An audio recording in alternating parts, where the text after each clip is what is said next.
To Saratakkar Higher Secondary School, 9th Standard Maths, Chapter 5, Coordinate Geometry. Example 5.11. Show that 4,3 is the center of the circle passing through the point 9,3, 7, -1, -1, 3. Also, find its radius. நம்ம 4,3 வந்து centre of the சர்க்கிள்னு prove பண்ண போகிறோம். அதனோட ரேடியஸை என்ன செய்ய போகிறோமா calculate பண்ண போகிறோம்.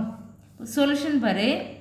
லெட் சென்டரை நம்ம பின்னு வச்சுக்கலாம். P 4,3 A 9,3 B 7, -1 and C -1, C. Sorry, -1, 3. If P is the center of the circle which passes through the point A, B and C, then P is the equidistance from A, B and C. இப்போ C circle வந்து P வந்து centre அப்படின்னா Pங்கிற point ஏக்கு பிஏக்கும் பிபிக்கும் பிசிக்கும் எப்படி இருக்கும் same டிஸ்டன்ஸில் இருக்கும். பிங்கிற பாயிண்ட்லேருந்து ஏபிசிங்கிற பாயிண்டெல்லாம் எப்படி இருக்குமா சேம் டிஸ்டன்ஸில் இருக்கும். Therefore PA equal to PB equal to PC. அப்போ தான் அது பி வந்து சென்டராக இருக்க முடியும். இப்போ சென்டராக இருக்கணும்னா இந்த டிஸ்டன்ஸ்லாம் எப்படி இருக்கணும் சேமாக இருக்கணும். இப்போ டிஸ்டன்ஸ் ஃபார்முலா யூஸ் பண்ணு. D equal to root of x2 minus x1 the whole square plus y2 minus y1 the whole square. AP equal to PA. அப்படிதானே AP equal to PA. Distance formula use பண்ணும்போது root of 4 minus 9 the whole square plus 3 minus 3 the whole square. 3 minus 3 0. 4 minus 9 வந்து minus 5 the whole square. Minus 5 the whole square வந்து 25.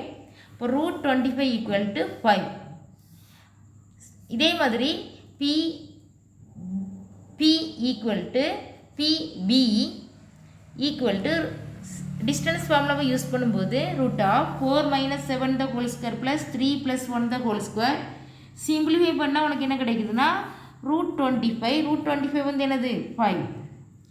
Similarly CP equal to PC.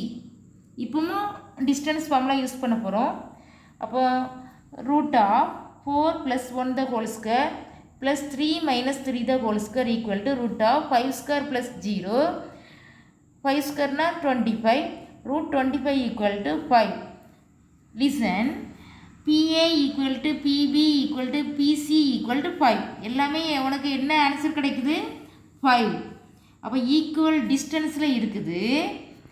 அந்த distance தான் என்னது radius. இப்போ radius வந்து என்னதுமா 5. EQ distance இருக்கிறதுனால therefore P is the center of the circle passing through A, B and C. Okay students.